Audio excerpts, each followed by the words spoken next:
Start and stop each thread that you use on a whip stitch bear.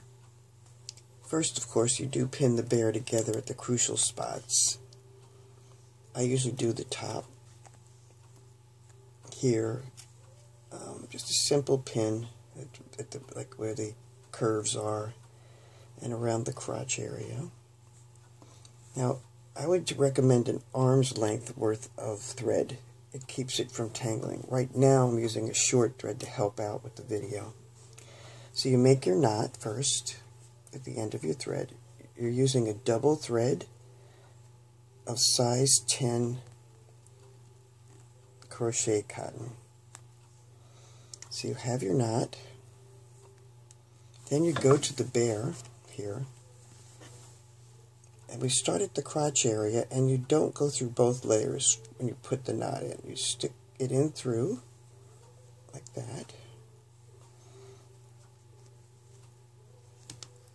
And then you hide the thread inside the seam. Then you do a double stitch as close to the crotch seam as you can. Start it and reinforce it. Just 2 whip stitches right there, as close as you can get it to that seam there.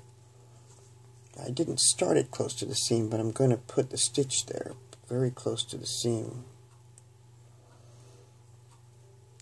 And then I'm going to do it twice. So there's 1. Let's see how close it is.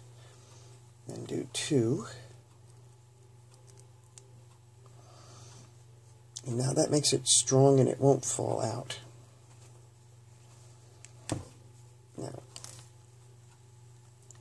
So you don't have to do the double to start, except when you're doing the crotch. The regular way, when you're just going around, you don't really have to do the double. You can if you want to. So you're coming around. Now before I start sewing, I do check and see if everything is lined up on the edges here. And sometimes you can just push it in.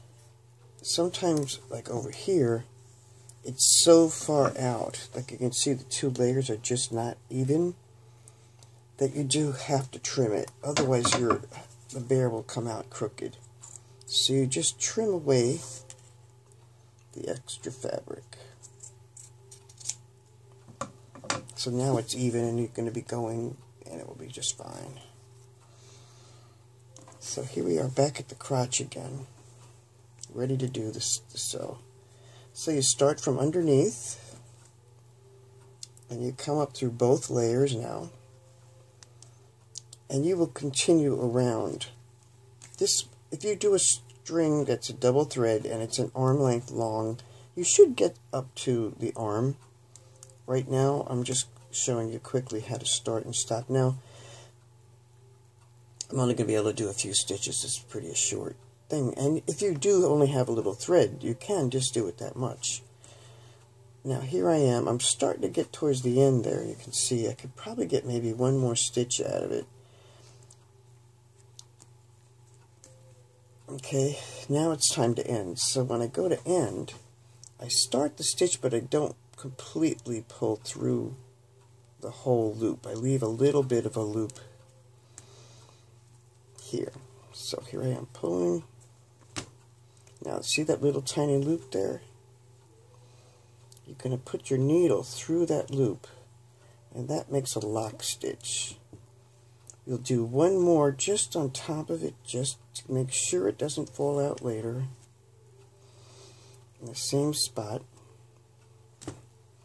And then, to hide the thread, you don't want it just to hang out. You put the thread through the middle between the 2 seams.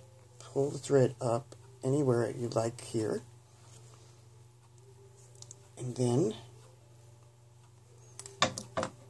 you can trim it. Like that. Later on you can go back and you can finish trimming, but right now you just kind of do it that way. So then you start again the same way. You're going to have a knot, you're going to come through 1 layer, you'll hide the string, and you'll just do a stitch right over it. And that will get you started. You don't have to do it twice every time unless you want to. Now, if you make a mistake, you're welcome. You can just go back and just do a stitch there.